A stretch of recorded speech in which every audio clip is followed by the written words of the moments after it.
40 साल तक कांग्रेस में किसी राज्य में राजनीति में कोई अपराजय रहे, किसी अचंभे से कम नहीं, लेकिन अशोक गहलोत ने यह कर दिखाया है। आखिर कैसे अशोक गहलोत राजस्थान के राजनीति के अजात शत्रु बने रहे, इस बात को लेकर आज हम चर्चा करेंगे। और आखिर क्यों इन दिनों अशोक गहलोत को इतना गुस्सा आता है कि गाड़ी पर खड़े हो जाते हैं और सिंघम स्टाइल में बोलना शुरू कर देते हैं।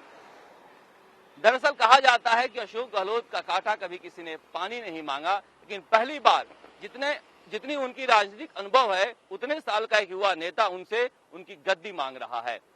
गुस्से की बड़ी वजह यही है। लेकिन हम आज चर्चा कर रहे हैं कि आखिर कैसे अशोक गहलोत यहां तक पहुंचे हैं। शुरुआत करेंगे हम हरदेव जोशी से। हरदेव जोशी के बारे में कहा जाता है कि वो बड़े कद्दावर नेता थे, लेकिन कभी अशोक गहलोत उनको पसंद नहीं करते थे और इसलिए ऐसा कहा जाता है कि उन्होंने बिसात बिछाई थी कि राजीव गांधी की नजरों में हरदेव जोशी को गिरा दें। और हुआ ऐसा, जैसा कहा जाता है कि सरिस्का में राजीव गांधी आने वाले थे, उस समय उन्होंने कहा था कि हम सादगी से सम्मेलन करेंगे और हरदेव जोशी गाड़ियों में काफिला लेकर चले गए थे और जंगल में एक जगह छुपा रखा था। उन्होंने अशोक गहलोत ने माधो सिंह दीवान के जरिए एक ट्रैफिक वाले को सेट किया और ट्रैफिक वाले ने जैसे ही राजीव गांधी का काफिला आया अपना हाथ घुमा दिया दूसरी तरफ जहां पर हरदेव जोशी का काफिला था। उसके बाद राजीव गांधी ने उसका सरकारी गाड़ियों का काफिला देखा तो हरदेव जोशी पर इतना नाराज हुए कि कभी हरदेव जोशी दोबारा राजीव गांधी की नजरों में नहीं चढ़ पाए। इस तरह से हरदेव जोशी की राजनीतिक हत्या हो गई। उसके बाद कहते हैं शिवचरण माथुर के बारे में। शिवचरण माथुर माणिक्यलाल वर्मा के दामाद थे और इतने नैतिक बल वाले इंसान थे कि एक बार कहते हैं कि विधानसभा में बैरून सिंह शेखावत ने उन पर 2 बीघे जमीन का आरोप लगा दिया तो खड़े होकर इस्तीफा दे दिया था। उस समय मोहनलाल सुखाड़िया ने बहुत मनाया लेकिन वो माने नहीं। इसका इस्तेमाल अशोक गहलोत ने किया। जैसे ही राम मंदिर का मामला हुआ और उस लहर में 25 की 25 सीटें कांग्रेस हार गई, अशोक गहलोत ने नैतिक बल लेते हुए तुरंत कांग्रेस अध्यक्ष पद से इस्तीफा दे दिया और वो नैतिक बल का दबाव शिवचरण माथुर पर पड़ा, उन्हें भी इस्तीफा देना पड़ा और इस तरह से शिवचरण माथुर दोबारा से राजनीति में उस तरह से सक्रिय नहीं हो पाए। भले ही पिछले चुनाव में ही 25 की 25 सीटें कांग्रेस हारी है, लेकिन अशोक गहलोत ने इस बार कोई नैतिक बल महसूस नहीं किया क्योंकि इस बार सवाल कुर्सी का था। अब तीसरा नाम हम चर्चा करेंगे परशुराम मदेरणा के बारे में। परशुराम मदेरणा के बारे में जोधपुर के लोग कहते हैं कि अशोक गहलोत के ये राजनीतिक गुरु थे और ये अशोक गहलोत मानते भी थे। परशुराम मदेरणा को शिवचरण माथुर के बाद मौका मिला था कि चीफ मिनिस्टर बने, लेकिन उन्होंने कहा कि मैं केयर टेकर चीफ मिनिस्टर नहीं बनूंगा, पूर्णकालिक बनूंगा। और वो नेता प्रतिपक्ष थे। अशोक गहलोत प्रदेश अध्यक्ष थे।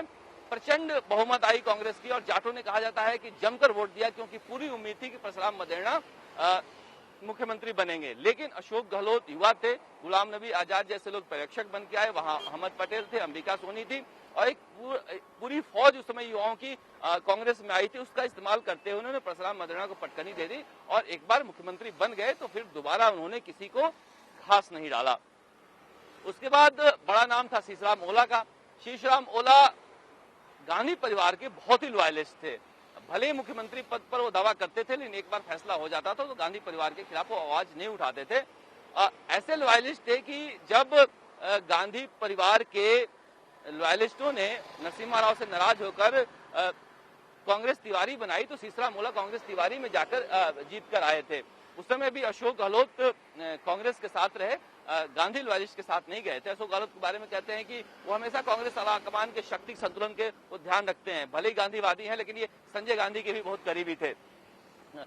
जब सोनिया गांधी का राज आया तो सोनिया गांधी के करीबी हो गए। शीशराम ओला के बाद राजेश पायलट थे। राजेश पायलट के बारे में कहा जाता है कि वो उनको लेकर भले ही राजीव गांधी के करीबी थे, वो ज्यादा सक्रिय राजस्थान की राजनीति में नहीं रहते थे, लेकिन उनका पैर भी अशोक गहलोत कभी जमने नहीं देते थे। वो ध्यान रखते थे और उनकी एक ऐसी छवि बना दी थी कि एक गुजर नेता है, गुजर नेता की छवि से उनको बाहर कभी निकलने नहीं दिया।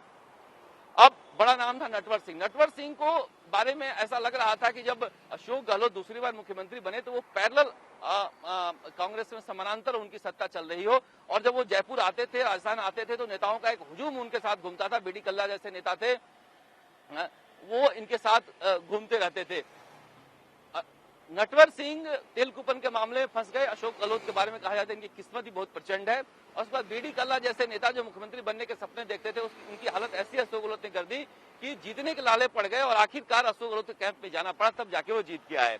उसके बाद सीपी जोशी का नाम आता है। सीपी जोशी एक ऐसे कद्दावर नेता बनकर उभरे थे भारतीय राष्ट्रीय कांग्रेस में कि 13 राज्यों के प्रभारी महासचिव अपने आप में एक बड़ा पद होता है।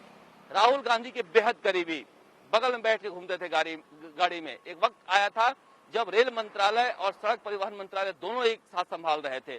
उनके बारे में कहा जा रहा था वो कांग्रेस के भविष्य हैं, लेकिन अशोक गहलोत ने उन्हें ऐसा निपटाया कि जहां नाथद्वारा से निकाल कर उनको लेकर आए थे, वहीं अशोक गहलोत ने उनको नाथद्वारा भेज दिया।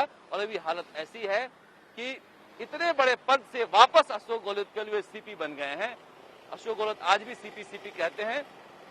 जहां से अशोक गहलोत सीपी जोशी को निकाल के ले आए थे वहीं पहुंचा दिए हैं। फिलहाल अभी विधानसभा अध्यक्ष बने थे। कहा जाता है कि पहले नाराजगी थी, लेकिन अशोक गहलोत ने मना लिया। सीपी जोशी भी समझ गए हैं कि अशोक गहलोत से चुनौती लेना आसान काम नहीं है। अब महिपाल मदेरणा थे। महिपाल मदेरणा के मन में हमेशा एक टीस रहती थी कि मेरे पिता परशुराम मदेरणा को उन्होंने मुख्यमंत्री का पद नहीं लेने दिया है। जब भौरी देवी कांड हुआ तो कहा जाता है ऐसा कि अशोक गहलोत को पता था कि ये सीडी है, सच्चाई है, उसके बावजूद उन्होंने सीबीआई को जांच दे दी और हमेशा हमेशा के लिए महिपाल मदेरणा का करियर खत्म हो गया। उसके बाद यहां पर राजस्थान कांग्रेस में सचिन पायलट का युग शुरू हुआ। सचिन पायलट नई पीढ़ी के युवा थे, वो इंतजार करने के मूड में नहीं थे। अशोक गहलोत की जो चतुर चालें थी उसका जवाब वो उसी चतुराई से देना नहीं जानते थे, साफगोई से देना जानते थे और उन्होंने सीधे सीधे बोलना शुरू कर दिया अशोक गहलोत के खिलाफ। अशोक गहलोत ने धीरे धीरे उनकी कटाई शुरू कर दी और ऐसी हालत कर दी कि आज खुद ही वो ऐसा बम बने हैं जो फटने के लिए घूम रहे हैं और कांग्रेस जो है उनसे किनारा कर ली है। यानी कि अशोक गहलोत के जो 10वें शिकार थे, टॉप 10 शिकार, उसमें सचिन पायलट फिलहाल अभी 10वें नंबर पे हैं। हालांकि कहा जा रहा है कि सचिन पायलट ने ऐसी चुनौती दी है कि अशोक गहलोत की चूल्हे भी हिल गई है। अशोक गहलोत अब वैसे ताकतवर बन के नहीं रह सकते जिस तरह से उन्होंने अब तक 40 साल तक राज किया है। पहली बार अशोक गहलोत को कोई नेता चुनौती दे रहा है। यही वजह है कि अशोक गहलोत को इतना गुस्सा आ रहा है। कैमरामैन निखिल शर्मा के साथ राजस्थान तक के लिए शरद कुमार, जयपुर।